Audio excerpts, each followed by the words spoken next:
The following program is not for children. Okay, so quick little trivia. Do you all remember that this movie, let alone the series it killed off, existed? Prom Night was a series of 80s and 90s horror slashers. The first one is about a vengeful dad who stalked their prom in order to get revenge for his 11-year-old daughter that was killed by a group of bullies that are the main characters of that first film at her senior prom. The sequels, like Mary Lou, introduced the supernatural shit, which honestly I think that's what did the franchise in originally. During the 2000s, it started a trend of remakes, mainly with horror films, where various horror movies would be remade. It mainly started with the Texas Chainsaw Massacre in 2003, which was actually a success. And then later on, you would get some of the big ones, like Rob Zombie's Halloween, which had the best portrayal of Michael Myers, but at the same time, it killed the franchise until 2018, and then the franchise proceeded to die again, and Halloween ends. Friday the 13th, 2009, that killed the franchise too, mainly because of legal rights, and A Nightmare on Elm Street 2010, which I already did a review on, that also killed the franchise, even though it was the most highest grossing film in the franchise, mainly because of poor writing or crappy execution or just writing downgrades compared to the original films, especially with Rob Zombie's Halloween and the Elm Street remake when compared to the originals, and how, especially with Rob Zombie's where it was more mature, Rob Zombie's where it was more juvenile compared to the more mature and adult-focused tone of the original. Well, one of the remakes that came out, sandwich in between Halloween and Friday the 13th, was 2008's Prom Night, which is one of the most hated horror remakes, but no one really talks about it anymore. When you see people talk about it, they say, oh, it sucks, but people don't really go into detail. Hell, even big horror YouTubers like Cody Leach or Dead Meat don't really go into detail about this movie, at all. So, what was wrong with this movie? Well, I watched it twice. Once back in the day, and 2022 is how I found out about it. And recently for this video, once I pulled out my poll for it this morning. So, what is this movie about? Why I like and don't like? Let's do it. Okay, so Prom Night stars Donna Kelp, played by Brittany Snow, who, despite seeing her parents get brutally murdered, 1 or 2 years prior to the events of the film, she is still going to therapy and is released from therapy to go to her senior prom with her boyfriend and her friends. However, unfortunately for them, this same serial killer, who is also something else that we'll touch upon later, named Richard Fenton, who used to be their science teacher, escapes in order to kidnap Donna and make her his during prom. Also, Donna is being protected by, and Fenton is being chased after by this detective. I forgot his name, but fun fact about this guy, he is played by Idris Elba, who, this movie was made in 2008, but if you're a Sonic fan, you know that Idris Elba goes on to become the new voice actor of Knuckles the Echidna, voicing him in the Sonic movies and in his TV show. So yeah, nice little fun piece of trivia. You have Idris Elba / Knuckles the Echidna in this horror movie, pretty much. To which the original horror movie also had Jamie Lee Curtis in it, who, you don't know who Jamie Lee Curtis is, she played Laurie Strode, Michael Myers' arch nemesis, and depending on where continuity you're at, his sister. And yeah, that's pretty much the plot.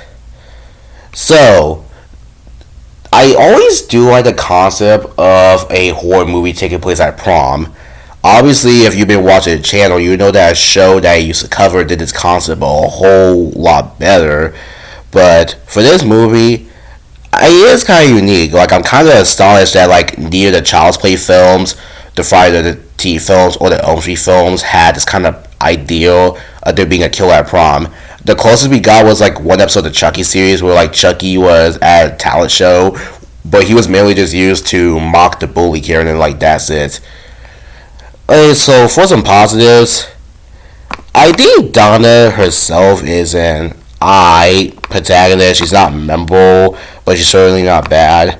I like the idea of her dealing with PTSD, and it makes her a sympathetic enough protagonist to, sympathetic enough protagonist to root for. However, to me, this movie's biggest strength and the one saving grace of it is easily the setting, the lighting, and the cinematography. So, unlike most proms, this one, the school actually has a damn budget. So, they go to this fancy hotel, and my god, it is so gorgeous. Not only is it cool to see the killer actually sneak around the hotel and use different locations in it and different disguises, but this movie is literally just beautiful. It being taking place at nighttime also makes it even more beautiful to me. Like seriously, they did a good job selling the prom aspect. Not only that, but it also has some eerie shots too, where certain rooms are completely dark, so you don't know who's in there or what's going on. It's dead ass amazing how gorgeous this movie looks. You can tell they went all out when it came to the set for this, and that they did as travel to this actual location for this movie. Like the fact that all of this is literally an actual set, no CGI or AI generated in today's age, is really good. So we have a decent protagonist, an interesting concept, and a unique location. So what's the problem? Well, first off, we gotta talk about the other characters. Yeah, I said Donna was likable enough, but she nor the other characters are really memorable.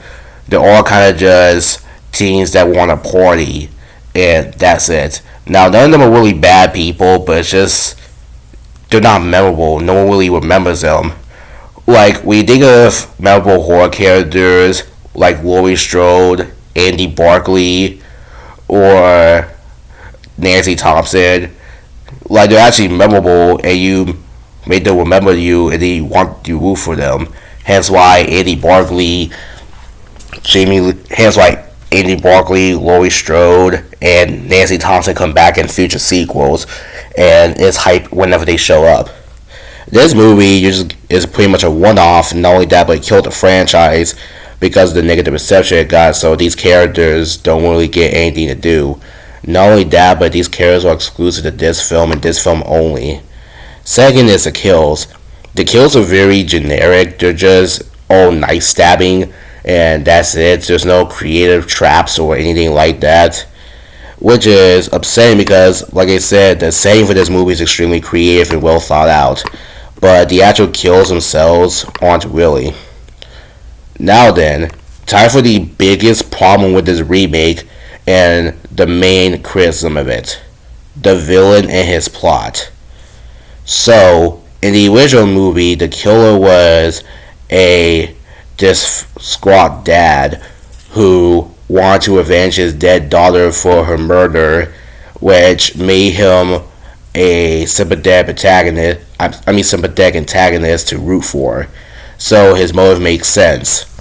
Here, you get a new original character named Richard Fenton. So, what's Richard Fenton's motive? Well, it's kind of what they did with Freddy Krueger the Nightmare on Elm Street remake. Because you see here, Richard Fenton's main motive and his main crime is pedophilia.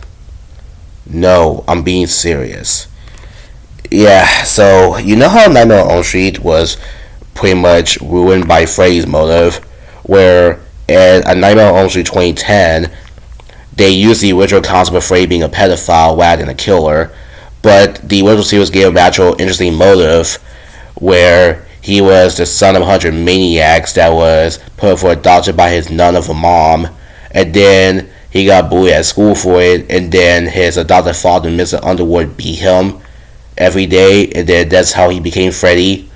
Well, in the remake, he was just a gardener at a school who wanted to fuck his students, mainly Nancy. Their parents said no, it burned him alive, and then he comes back as a ghost and haunts the children, even though it's his fault for being a pedophile. Yeah, same thing here. Richard Fenton is a original character for this movie, and his motive is literally just he's a pedophile he wants to fuck Donna. She said no, and then he broke out of jail, killed her parents, and now she has to live with her uncle and her auntie on some Spider-Man type shit. And then he breaks out again, kills her boyfriend and all her friends. And it's not like he doesn't deserve it too. Like, bro, like, just look at this shit. Again, he just ruins the whole movie by being a pedophile, and that's it. Like Freddy from the remake, he just spends all of his time just being a fucking weirdo, breathing heavily, trying to get Donna so bad. And in this day and age where we're having a huge problem with pedophiles, especially in internet spaces that are supposed to be for children, like Discord, Roblox, the FNAF community, and etc., it's really tone deaf to me to have an antagonist in a movie in general be a pedophile, especially if you're just going to use it for generic shock humor like this. Like, there's nothing added by him being a pedo. It's just okay. It's disturbing. This is scary because it's disturbing. And again, he's just like the most generic pedo ever. And then he really has no personality outside of liking kids. And then he just gets killed in a shitty way where Idris Elba / Knuckles comes in, just shoots him dead, and that's it. And then the movie ends with her crying over her dead boyfriend, and then Idris Elba comforts her, and then that's it. Yeah, well, this has a decent idea and an amazing cinematography. The bland characters, the generic kills, and the awful villain with the terrible motive just absolutely destroys this movie for me, and it's no wonder why we haven't gotten a sequel or any other remake since. So, in the end, I do think this idea could have worked. I like the idea, I love the setting, but the characters aren't memorable enough. The kills are really weak, especially when compared to horror movies coming out at the time, like the Saw franchise just getting started. Not to mention we will later get a Terrifier series that just completely blows any other horror movie kill out of the water. Mixed with the extremely tone-deaf villain who is just really aging badly, especially in today's times. Yeah, it's no wonder why Prom Night was definitely a night to not die for.